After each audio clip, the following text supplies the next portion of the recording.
Okay. I think we might be live. Yes, we are definitely live. So, good afternoon, Bishkek and Central Asia. My name is Ryan Bartlett, and I am the outreach program manager for the public affairs section at the embassy in Bishkek. And today we are going to be talking to you about volunteerism in recognition of the International Volunteers Day. It's a UN recognized day that is technically tomorrow on the 5th, but we're doing a panel discussion for you today with three people that have graciously volunteered to speak with you today about volunteerism. We have Ms. Catherine Bollinger. She has been here with the Peace Corps, not as a volunteer, but actually working with the Peace Corps office since 2018. But she is a former Peace Corps volunteer, or as we like to say, returned Peace Corps volunteer. She served in Mongolia from 1996 to 1998, teaching English as a foreign language. And we also have Ms. Adrienne Stone, who works with USAID. She's been here in Bishkek since 2018. And she served as a Peace Corps volunteer in Russia, Far East, from 1997 to 99. And she taught also English as a second language. Last but not least, we have Mr. Jason Gilpin, who's also with USAID only since September of this year. So welcome to Bishkek, Jason. And he is a returned Peace Corps volunteer from Ukraine, where he served from 2007 to 2009 as an NGO facilitator. So yes, thank you all for joining us today and highlighting volunteerism in general. Just to give you a little bit of background, this day is it's a UN day that was established in 1985, once again to honor volunteers around the world. And this year, we're honoring all the volunteers who have made special contributions in response to COVID-19 and the pandemic, including our very own IVLP alumnus Timur Isabek Ulu, Tech Women participant Aida Sabrayova, and IVLP alumna Larissa Kislova, who worked together using the 3D printers at the Bishkek makerspace to produce 450 face shields, which were distributed to hospitals in most need throughout the Kyrgyz Republic. So what an amazing display of volunteerism and innovation. So thank you all, and the many more other volunteers that have helped in response to the pandemic. So today we are obviously focusing on volunteerism through the Peace Corps. And just to give you a little perspective, there are many volunteer organizations in the US, but one of the largest is the Peace Corps, which President Kennedy created in 1961. And the Kyrgyz Republic invited the Peace Corps to the country in 1993. And since then, over 1,300 volunteers have served here. Currently, their operations are temporarily suspended due to the pandemic, but they will be reopening in-person programs as soon as that gets better. So lastly, just wanted to touch real briefly on the mission of the Peace Corps. For those of you who might not be familiar, there's three main goals that are essentially to promote world peace and friendship. The first goal is to help the people of interested countries in meeting their need for trained men and women. The second goal is to help promote a better understanding of Americans on the part of the people served. So that's essentially what we're trying to do today. And the third is to help promote a better understanding of other peoples on the part of Americans. So with that being said, I would like to turn it over to Catherine, who will give a very brief introduction and talk about her experience as a Peace Corps volunteer. And we'll then go around and we can all chat about what it's like to be a volunteer in a foreign country. And then we'd like to open it up for some questions from our audience. So without further ado, Catherine Bollinger. Thank you, Ryan. Hello, everybody. Thank you, Ryan. Getting feedback a little bit. Getting feedback. So I was Peace Corps volunteer in Mongolia, as Ryan said, in the 90s. And it was quite an amazing experience. And the reason I wanted to go into the Peace Corps was really just to kind of spread my own wings and learn what about other cultures and what was out there in the world that I hadn't yet experienced as a 26-year-old in America growing up. And so, I got posted to Mongolia and spent a great 2 years there teaching English, working side by side with local teachers, helping them to improve the English language teaching methodology and working closely with the students. I also volunteered on the weekends with a Buddhist nunnery, which was a home for homeless or teenage girls who had either been orphaned or lost their homes in some way.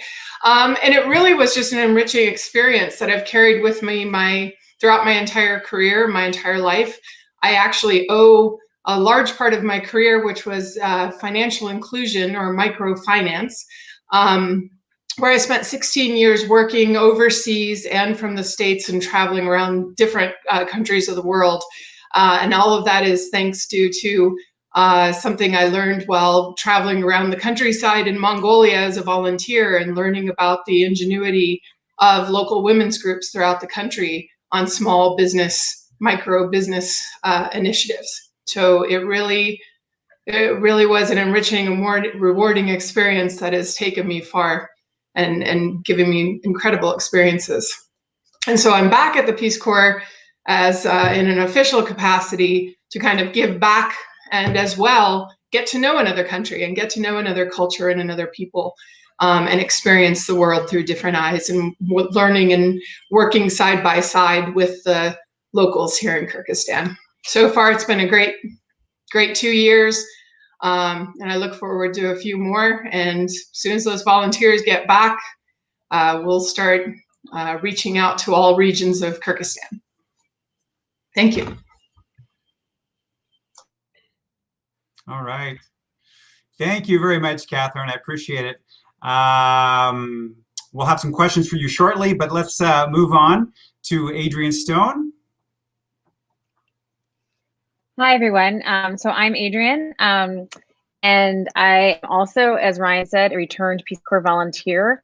I was a volunteer in Russia, as Ryan said, and that was after I graduated from college. I think when I was in college and when I was in high school, I did some volunteering, but not a lot. I volunteered at a hospital when I was in high school. I was a candy striper, which is what they used to call volunteers in hospitals when I was growing up. And then in college, I volunteered at some youth centers, but it wasn't really until I joined the Peace Corps that I sort of embraced and kind of, and committed myself a little bit more to volunteering. So when I was in Russia, I lived in a tiny little town of about 2,000 people. I taught English at the local school for children from first grade all the way up to 11th, and I think I probably learned much more from them than they may have learned from me during my 2 years there. But I think, like Catherine, it kind of set me on the path to where I am today and working for USAID and working on development projects around the world. So I'm so grateful for the opportunity that I had. It was tough. There's no question about it. The winters were cold. I come from California. I was totally unprepared for them. But it really, I think it really set me on the path that I'm on today, and that I love. So I'm really, incredibly grateful for it. Thank you, Adrian. Jason, welcome. Thanks, Ryan. So I grew up in a household that my father was a director of a nonprofit organization. So I was constantly volunteering for everything in our community YMCA, where my father was a director. And I volunteered at camps as a camp counselor. That was one of my first jobs. And then I also in high school volunteered for racial harmony organizations and environmental organizations. So it was always a big part of my family and my community, and volunteering, and volunteerism was always very important in my household. So when I found out about the Peace Corps by watching a movie from the 1980s, which is very famous now, called Volunteers, I found out about the Peace Corps, and it was a really I found out more about it. Not the non-fictional side was much more impressive than the fictional side, and I found out how important the organization was and how transformative it was. So I joined the Peace Corps a few years after college, and it was a wonderful experience. I was in a city where I think a lot of Peace Corps volunteers are in small communities. So I worked with nonprofit organizations to help them set up their projects and acquire funding. So I helped them write grants, organizations from everything from student democracy to HIV/AIDS organizations that were helping people impacted by HIV/AIDS, to organizations for lawyers and human rights organizations. So I had a lot of experience working with a lot of different organizations, and it was a really great, wonderful experience. But I think, like Adrienne, I think I took away more than what I put in. I think I took even more out of the experience than what I could possibly have ever gotten in. And I think it was an extremely valuable experience. So I think volunteering opens up more doors than anyone could possibly imagine. And now I find myself in a wonderful organization, USAID, that is doing many things that Peace Corps volunteers do, just on a larger scale, and helping to bring development and equality and health and education to other parts of the world, while building friendship with America. So anyway, that's from my end, where I came from, volunteerism. And back to you, Ryan. Fantastic. Thank you, Jason. Yeah, I also didn't happen to mention, but I am also a returned Peace Corps volunteer. Definitely don't want to steal the show here, because you've all seen me a bit more than these fresh faces. So, but just for the record, yes, I was a Peace Corps volunteer in Guatemala from 1997 to 2000, working in agriculture. I lived in a small mountain village, and I had an amazing experience overall. So occasionally I might be interjecting and giving some anecdotes and experiences also, but mostly we want to hear from our panelists. So have some questions here before we open it up to the general audience, which we would love to take your questions. But just to get us started, if any of you would like to share what motivated you to volunteer for the Peace Corps, that might be interesting for our audience. As the audience may or may not know, that this is a significant commitment to be a Peace Corps volunteer. It's 2 years of your life, and for most volunteers, this is a commitment that we make right out of university. So it's not something that we take lightly, and it takes quite a bit of motivation to make that commitment. And if any of you would like to share any particular motivation that helped you made that commitment, we'd love to hear from you.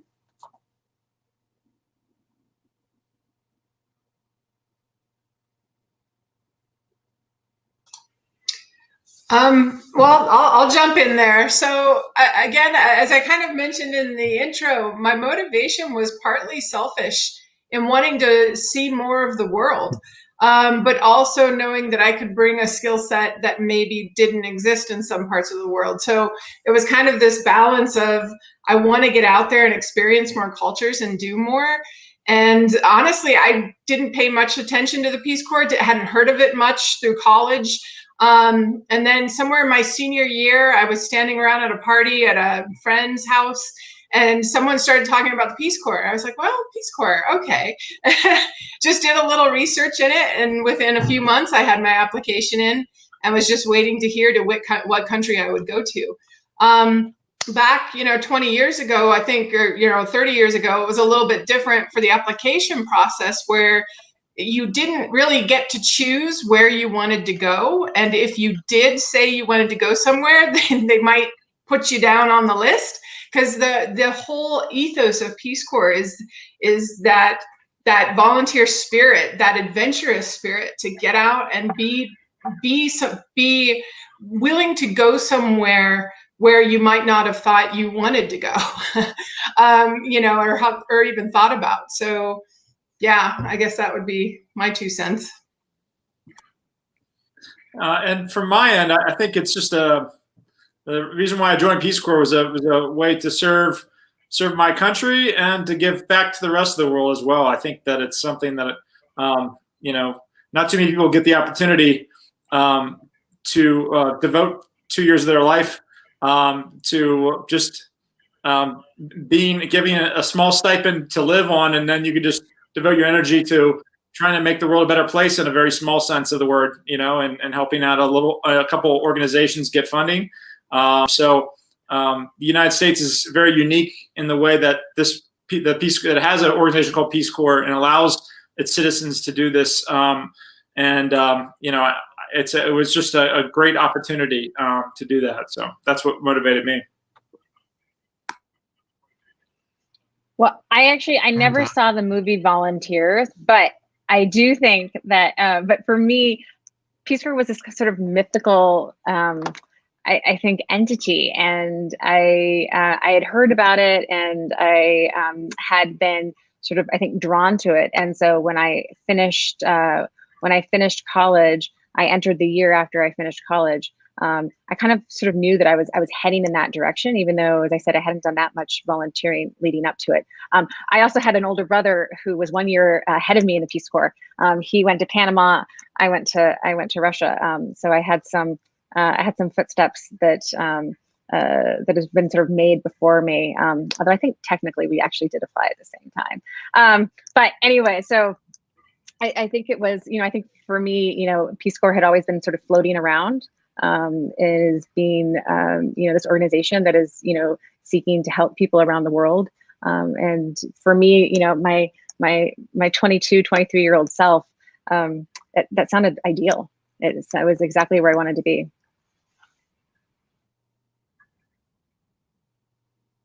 Nice. Yeah, like you, Adrian, I also followed in footsteps of a family member. My father was a Peace Corps volunteer in Morocco.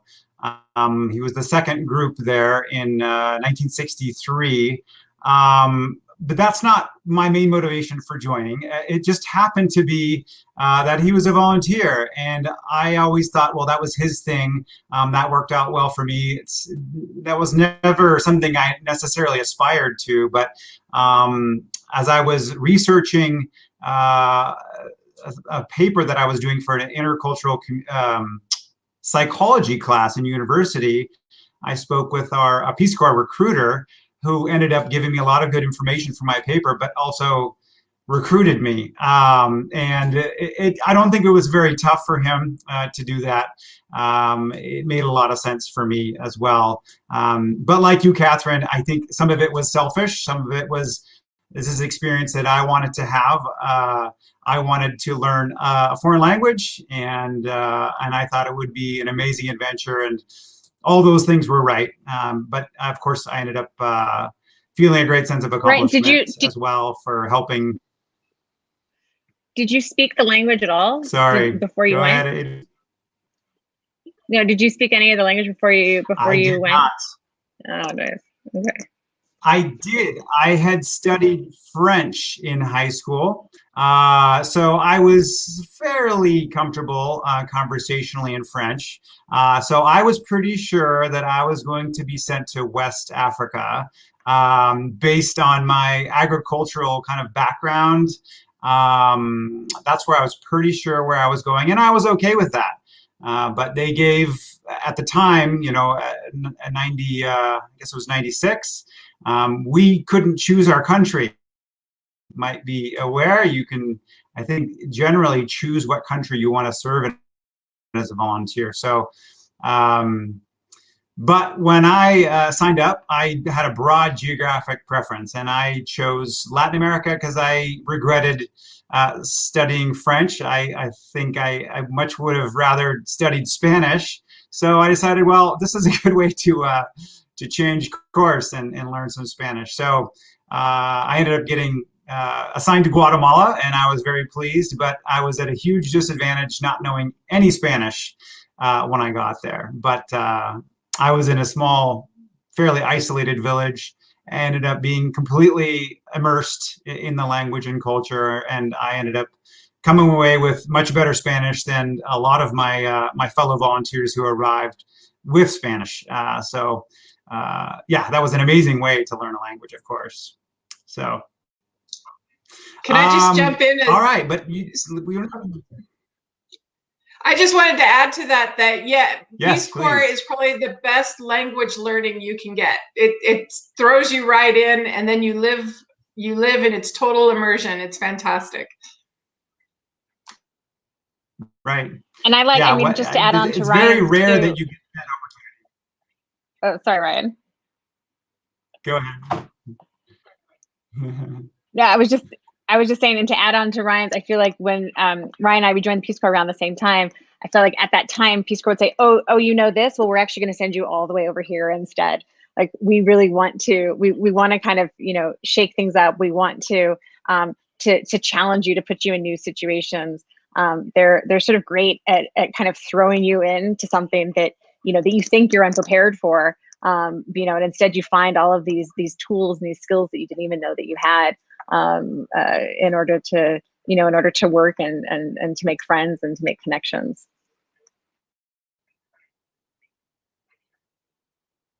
Yes, it's a great opportunity to problem solve, because just integrating in these communities is a challenge, but it's a great challenge. So yeah, next question for you guys is, what did your friends and family think about you abandoning them to go off to some foreign country and serve as a Peace Corps volunteer for 2 years? I'll just jump in there quickly. My friends and family, the first thing I heard on the phone was laughter. At the time, I'd gone to school in Miami, lived in Miami for a few years after that. Then I was living in Hawaii at the time I got my acceptance letter. And I opened the letter in the mail. Congratulations, you've been selected for the post of Mongolia. And honestly, I just kind of looked around and I was like, Mongolia? I had to run into the house and look up in the atlas and to see where is Mongolia. So when I told people, after living for 8 years in the tropics, my parents, my brothers, my friends, everybody just started laughing. They're like, "You're going to Mongolia? Okay, it's 40 below zero, 7 months of the year, and I'm living on an island in the Pacific." So they were a little shocked, needless to say. But it was amazing. It was worth it. And to this day, they're on my Facebook. I still keep in touch, and I can still speak a little bit of Mongolian. That's how good that language training is.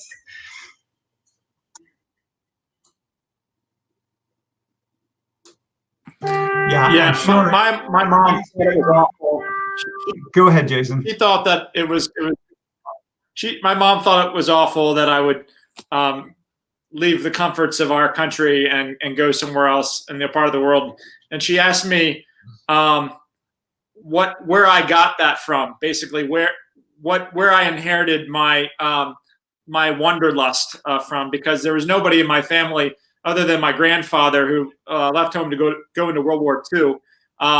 That was the only member of our family in 100 years on either side of my family that had ever left the United States. So I was given lots of.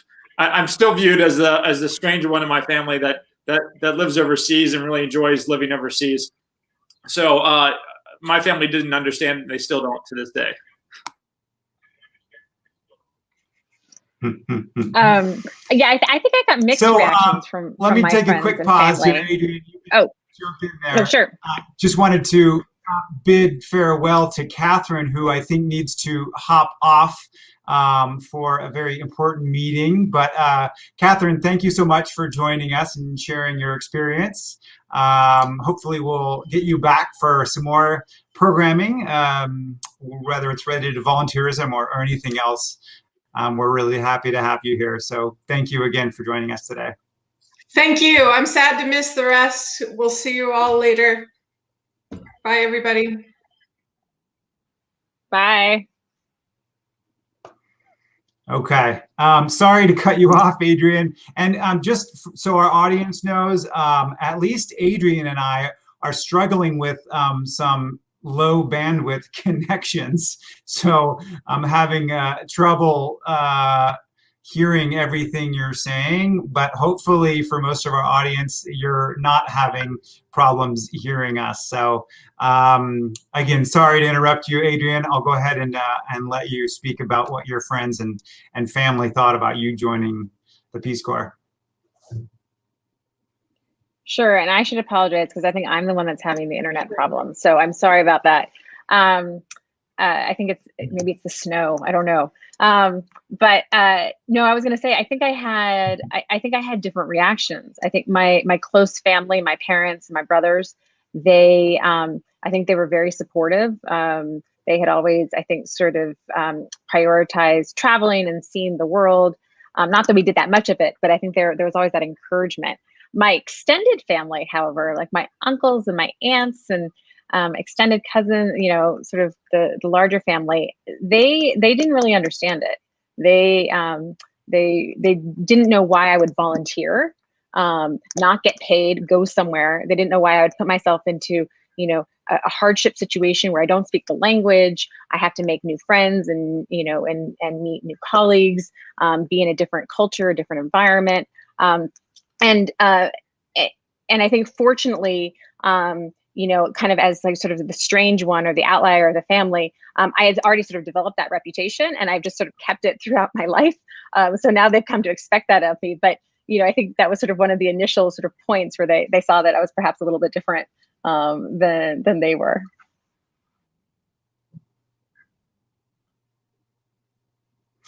Yeah, and for me, somewhat similar to your situation, Adrian. Like I mentioned, my father was a Peace Corps volunteer. Both my father and my mother lived internationally for several years. My father was also in the Air Force, and my father and mother incidentally met in Morocco. So the idea that I was moving abroad and indeed with the Peace Corps, I think, more than being offended on any way or confused, they were pretty proud and very supportive of that decision. So, unlike I think for the majority of volunteers, at least that I was serving with, who similarly felt very confused and even offended for the volunteers' decision to do that.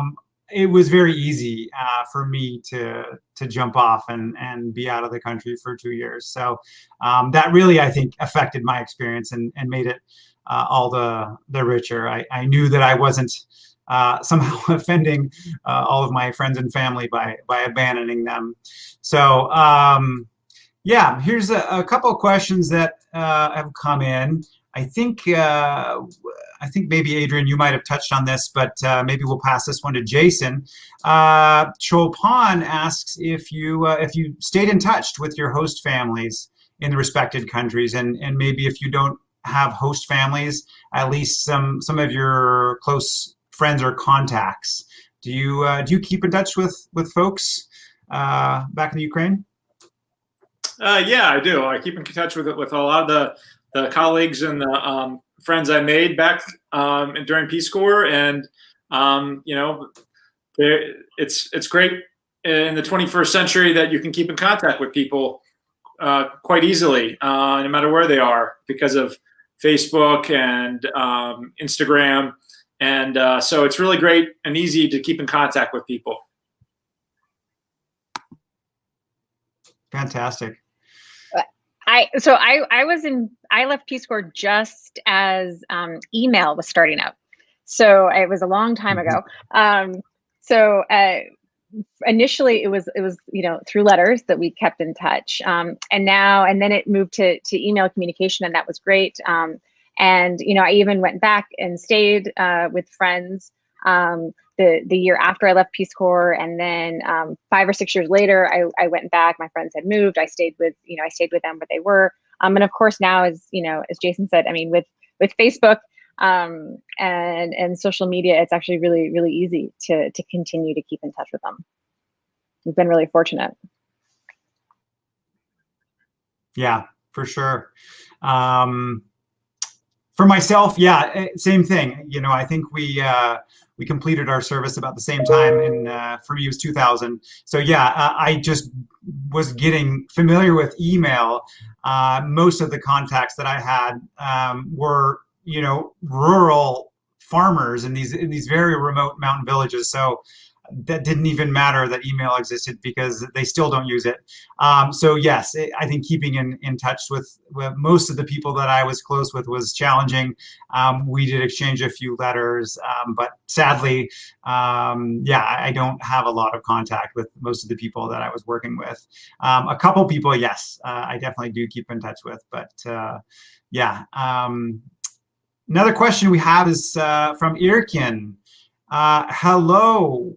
When our volunteers, I think they're saying, when will volunteers return to Kyrgyzstan to teach our citizens English language? Unfortunately, I can't tell you that. That would have been a great question for Catherine. And maybe Adrian, Jason, you have a better idea of when this planned to happen. But I've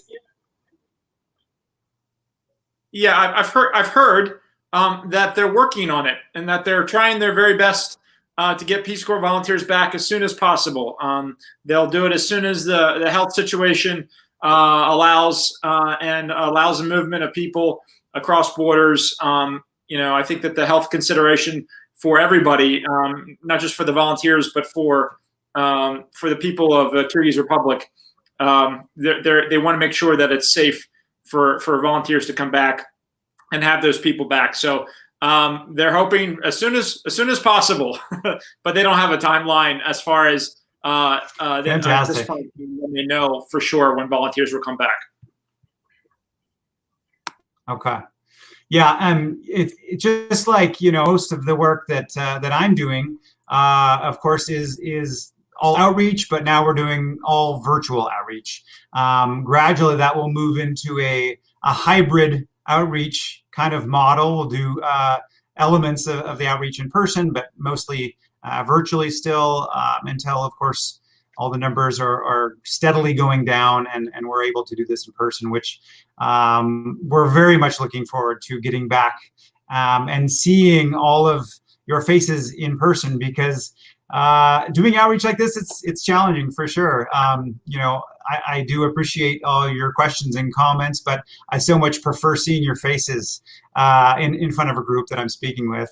So thank you all for tuning in and being patient with a virtual platform. But again, I think it's the content and it's the message that's important. So yeah, maybe we'll take one or two more questions and then wrap it up. But a question that I'll pose for Adrian and Jason here was maybe one of the more important questions. And Adrian, I think you might have touched on it a little bit in your introduction, but how did volunteering affect your personal and professional growth?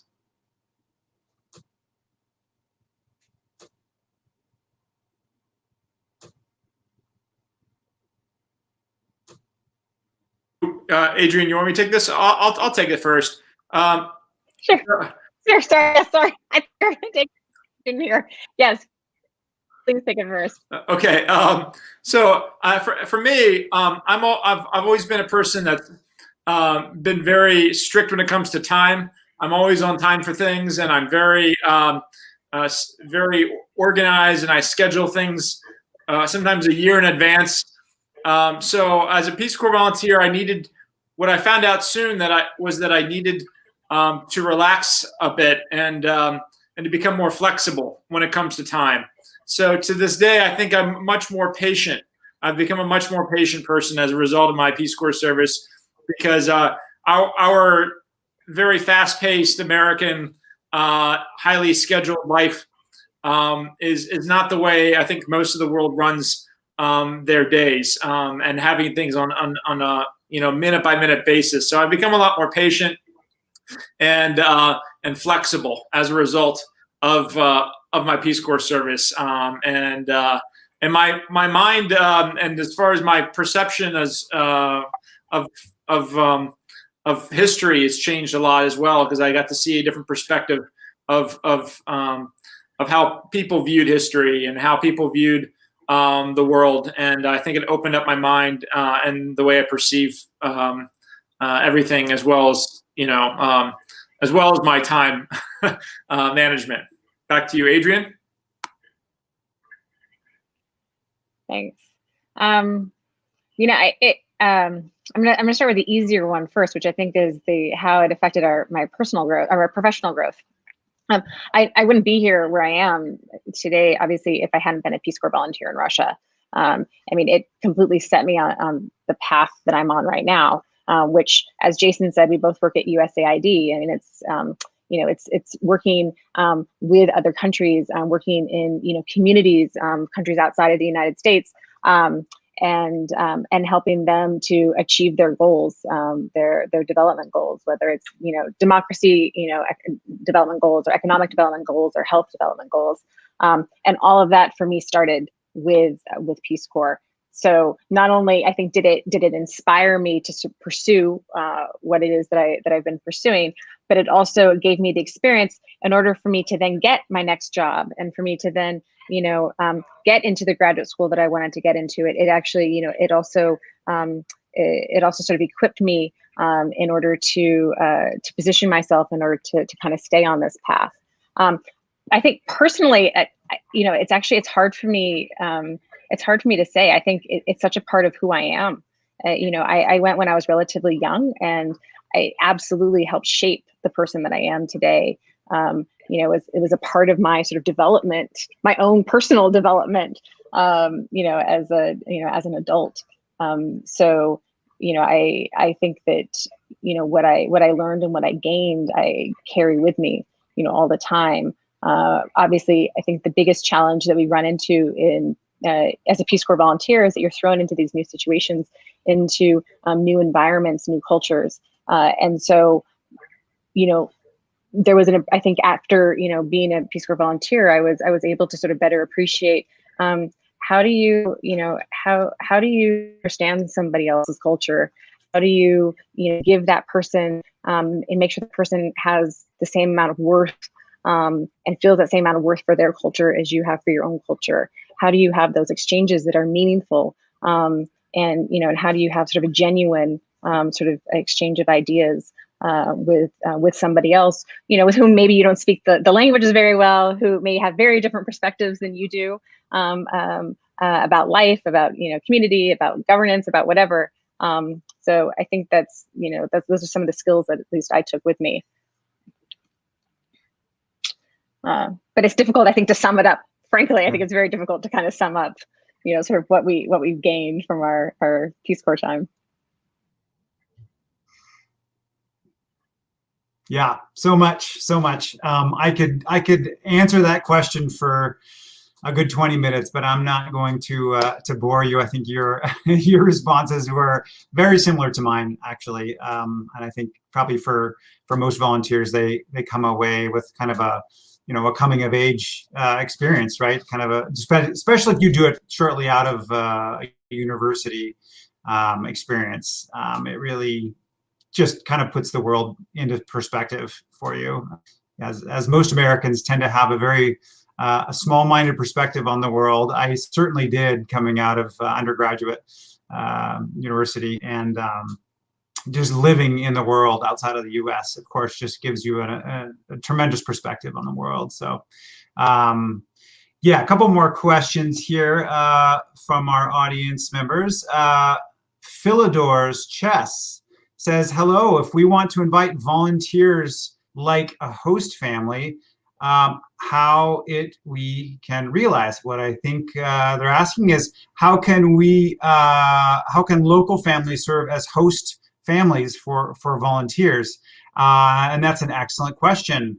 I'm not 100% sure of the process. Again, I think that would be a great question for Catherine, and feel free to jump in, Adrian or Jason, if you know the process, but I would recommend reaching out to the local Peace Corps office here. You could Google or look in Facebook to find the contact information for Peace Corps. Yeah, Ryan, I would just give them the name for the central contact for the embassy, and then the embassy can forward their inquiry on the Peace Corps. I'd recommend they do that. Okay. Yeah, thank you. And it's a great experience, I think, for host families, for local host families, to have that connection as well, because it's a very intimate relationship, and it's a great way to experience another culture, is actually share a house, share a living space, and so I think it's a great opportunity for local families to pursue that if they're interested. Okay, maybe we'll take one more question here. Actually, I have one more question that I want to give to you guys, but Chopin has another question here. What would be your main advice for future Peace Corps volunteers who want to come to live, volunteer, and work in Kyrgyzstan? Interesting question. I don't know if we have Americans, because of course we're limited to Americans being Peace Corps volunteers, but if there are any Americans tuning in that are prospective Peace Corps volunteers, of course neither Jason, Adrian, nor I have the perspective of a Peace Corps volunteer from Kyrgyzstan, but of course we all live here. Do you guys have any advice for prospective volunteers thinking they might want to be you might want to serve in Kyrgyzstan? I was going to say that we should actually throw that question back out to the audience to see what advice they would give to Americans or volunteers who are going to come to Kyrgyzstan. I think that's a great question. I would love to hear what people thought about, what would be sort of, things that they think that American volunteers should know when they come to Kyrgyzstan. I'll just say one or two things very briefly or very quickly. I think that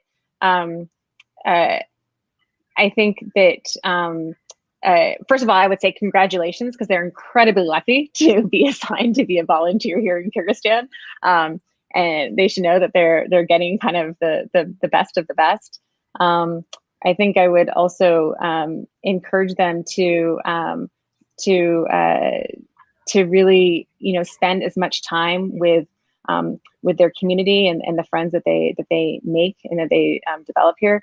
Sometimes being a Peace Corps volunteer can be lonely, and sometimes you're shy or you're scared. But I think obviously what I've seen from my 2 years here in Kyrgyzstan is that everyone who I've met has been so incredibly warm and welcoming, and to not to be shy and not to shy away from the people who are going to open their homes and open their doors to you.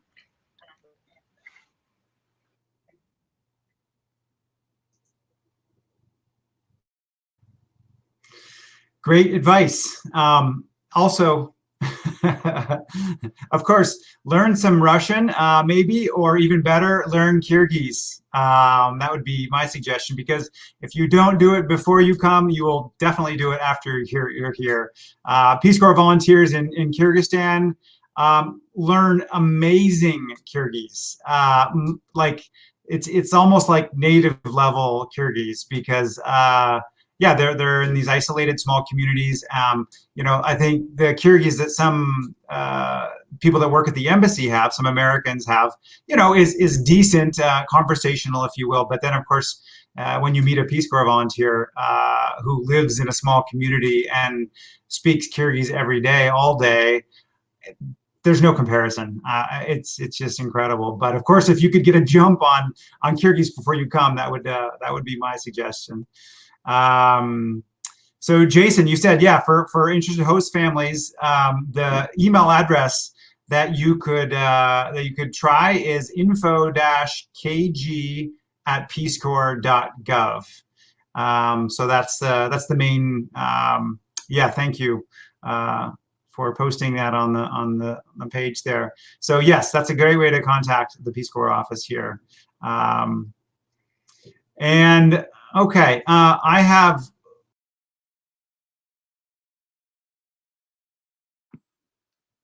Uh-oh. Oh no, I think we lost Ryan. We've lost Ryan. So we're wrapping up anyway. Ryan will come back in just a minute. But Adrienne. Thanks everybody for the great discussion. We really appreciated all of the questions that you posed to us. And I know that you're in touch with Ryan and the American Spaces in the American Corner. So I would just encourage you to keep in contact with them and and keep asking questions if you have about Peace Corps volunteering. There's a lot of resources available there, and Ryan's always ready to answer any questions.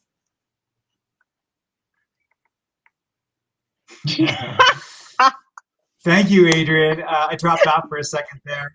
I'm back. All right. So I was just going to end with one kind of final fun question. The motto, the slogan of the Peace Corps is, it's the toughest job you'll ever love.